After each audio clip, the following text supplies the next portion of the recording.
Ry havana malalo amin'ny tompo ho amintsika manankarivana ny fahasoavana sy ny fiadanana. Amen. Ivavaka sika velom-pidirana anao hatrany ny foam-pananay raha eo no ty andro talata 5 aprily 2024 ity.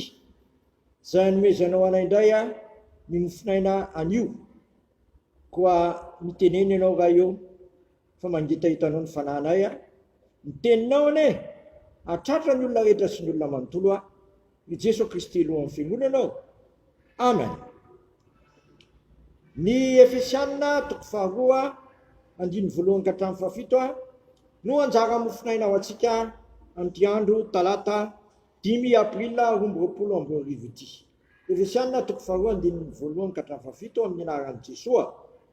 Ary anareo dia efa novelomin'ny fonombola maty ny fahadisoana sy ny fahotanareo zay nalehanareo fahiny araka ny fomba n'izao tontolo izao araka ny mpanapaka amin'ny fanjakana eny amin'ny rivotra dia ny fanahy zay miasa kehitriny ao anatin'ny zanaky ny tsy fanarahana.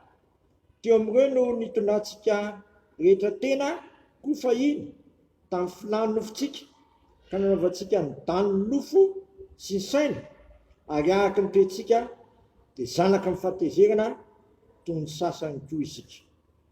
Fa Andriamanitra zay manan-karena amin'ny famindram-po no ny alehibe ny fitiavany zay nitiavany antsika na dia fonombola maty ny fahadisoana asika dia navelona antsika ny araka tamin'i Kristy Jesosy.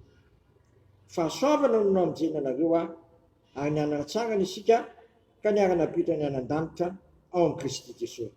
Maseho ny amin'ny andro avy ny habe ny hareny fahasoavany amin'ny famoram-panahiny amintsika ao amin'ny Kristy Jesosy. Masonao manamasinanay amin'ny fahamarinana ny teninao ny fahamarinana. Amen. Eto amin'ity lahatsoratra masiny ity dia misy zavatra roa miavaka tsara. Isankilany ny toetsika fahiny na toetsika taloha. Etsandaniny zay toetsika kosa ankehitriny. Ny toetsika fahiny na taloha dia mitondra tena tamin'ny filany nofo ka nanaovantsika ny daniny nofo sy ny saina.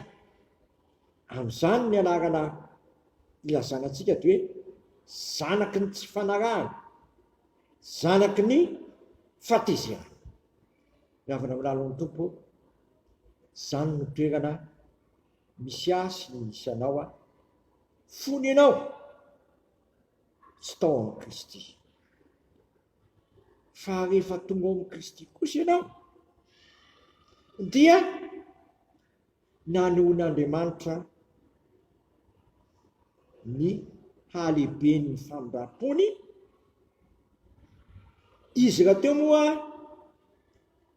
dia manan-karena amin'izany famindram-po zany ka nasehony tamin'ny halehibe ny fitiavana zay nitiavantsika satria nohony amin'ny Kristy na dia olombe raha sika ny voatany na dia olona tao anatin'ny fahadisoantsika vitan'Andriamanitra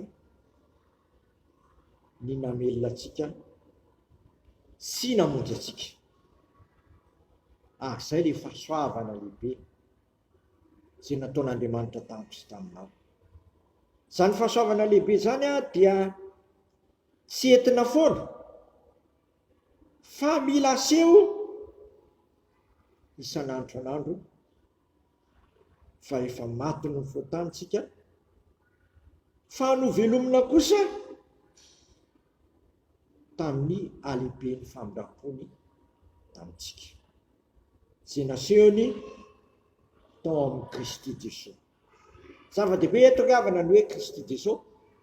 Ny hoe Kristy Jesosy dia ilazana andrinany hoe nay Andriamanitra nanaiky niety tonga olombelona nanaiky nitondra ny voatany fotanao ary fotan'izao tontolo zao ary maty mihitsy izy vokatra zany fotantsika zany sy fotan'izao tontolo zao nefa natsangan'Andriamanitra velona mananantsika fahavelomana.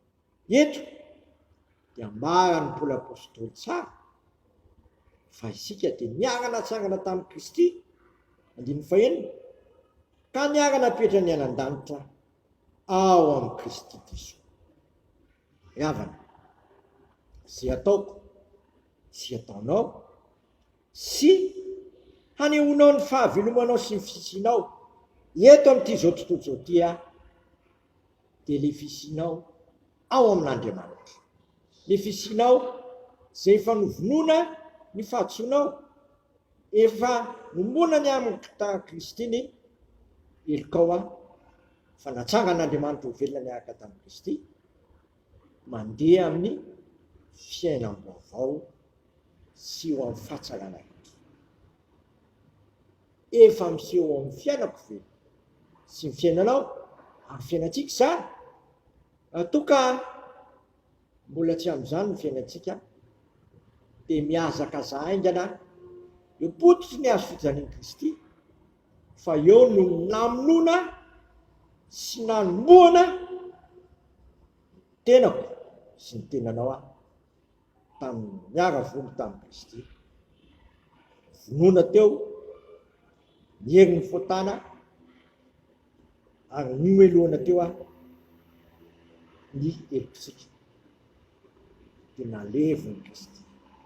Efa naleviny Kristy, nalevina tany koa ny fotako sy ny fotanao ary ny fotan'ity zao tontolo zao. Nefa dia natsangan'Andriamanitra ho velona manehoana fa lehibe ny famindram-pony amintsika ary manan-karena amin'izany famindram-po zany izy ka nitiavany atsika ka nanandratany atsika any amin'izay toeran'i Kristy.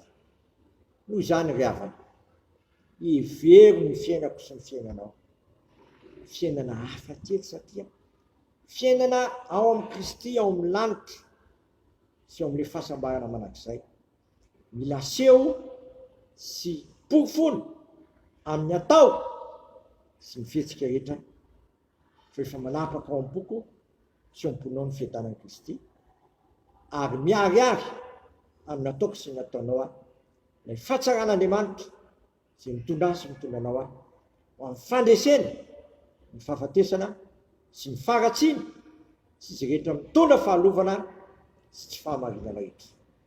Aoka ao amin'izany lalana izorantsika satria efa maty Kristy no fahatsoantsika, natsangan'Andriamanitra ho velona fanamarinana antsika ary napetran'Andriamanitra ao amin'ny Kristy zasanao mba hahazoantsika miaina sady teny izao natao hoe fiainana miaraka amin'Andriamanitra, fiainana hanjakan'ny fitiavana, fiainana hanjakan'ny fahamarinana, fiainana hanjakan'ny fahatsarana rehetra ary amirapiratra amiko sy amirapiratra aminao ny voninahitr'Andriamanitra. Dia ho tsapany olona rehetra fa efa lasa ny zavatra taloha indray tonga vaovao izany. Amen. Sotranao zay raha eo fa manan-karena amin'ny famindram-po tokoa ianao ary izany no nentinao nity anay sy namonjy anay fahasoavana lehibe ho anay tokoa izany, fanomezana natoto anay dia raina ny anaranao tompo. Noho izany fiainana feno fahatsarana, feno fiadanana, feno fahamarinana, feno fahamasinana zany zay toto anay ao amin'ny Kristy dia ampandehanao amin'izany zay tompo.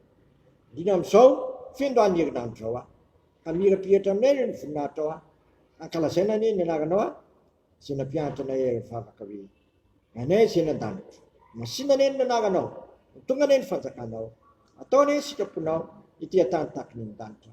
Mino ny anina sazo anay ary mamilany ny helokay tahaka ny amin'ny an'izay minaka atao aminay izay mitondra anay amin'ny fakapanahy fa manafanay amin'ny ratsy no ny fanjakana sy ny hery amin'ny voninahitra manak'izay. Amen. Tanterahany avin'iny amintsika anie zay todrano zao Ang fiadanan'Andriamanitra izay mihoatra noho ny fahalalana rehetra hiavy nareo sy nihevitra avy amin'ny Kristy Jesosy. Matoky sy niantso anareo sady izy ihany nefa izany.